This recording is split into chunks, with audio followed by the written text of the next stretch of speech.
Rear brake discs on a VW Bora, completely worn out. So what we're going to do here is get the caliper off and replace the disc and the shoes. Now the caliper is held on, we think, by a bolt which has a hole that will take an Allen key. So that goes in there somewhere, and then obviously you've got to get sufficient pressure on it to turn that bolt. A bit of WD-40 has been applied, and hopefully that'll come off in a second or two. Obviously having the right tool is a good idea, but if you haven't, you can use a couple of pipe spanners, which will give you an extension, and then you should be able to just turn that around like that. Just give it a nice bit of pressure, and that'll come round. We've got the retaining bolts out. Now we need to remove the caliper from the disc. It's been on there for about 1 million years. It's quite stiff.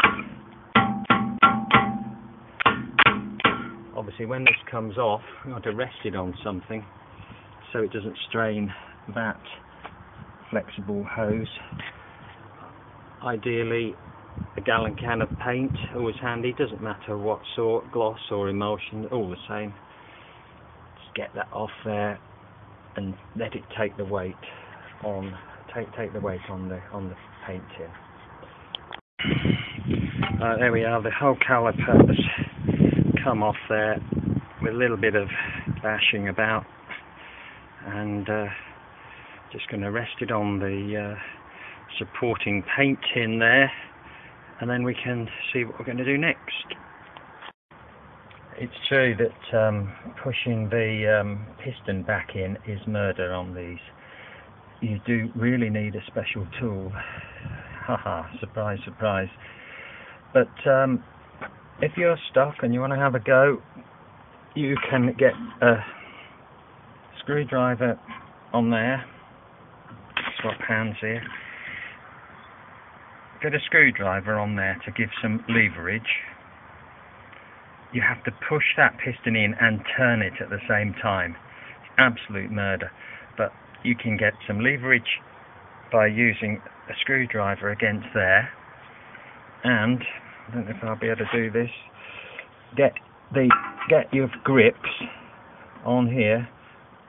You don't want to damage that rubber flange if you can help it, obviously, and give that a twist like that, and that will push that piston back in. It's a cow of a job, but it is possible to do it, as you can see. Do not damage the rubber flangey thing, because that's there to keep the muck out of the whole system. Okay, so the new disc's on, just held in position by this screw here, and all that remains is to fit the pads.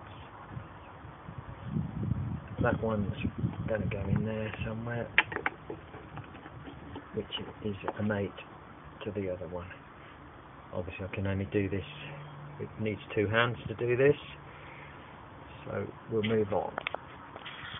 Right, there's both the shoes in place. All we've got to do now is just get that back into position somewhere there, and do the retaining bolts up.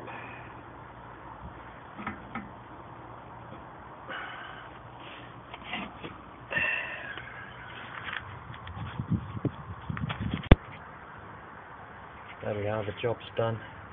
Everything back together. Always remember to tighten that up. Tighten these bolts up here with the retaining bolts using torque wrench. Degree of difficulty quite hard. It's taken probably 4 hours to do this. You need to be keen, have a decent set of tools, and lastly, always use jack stands when you're mucking about with your car like this. I've done both sides at once. Hope that's helped some of you. I'm only a handyman, I'm not a mechanic, but some of us love mucking around with our cars.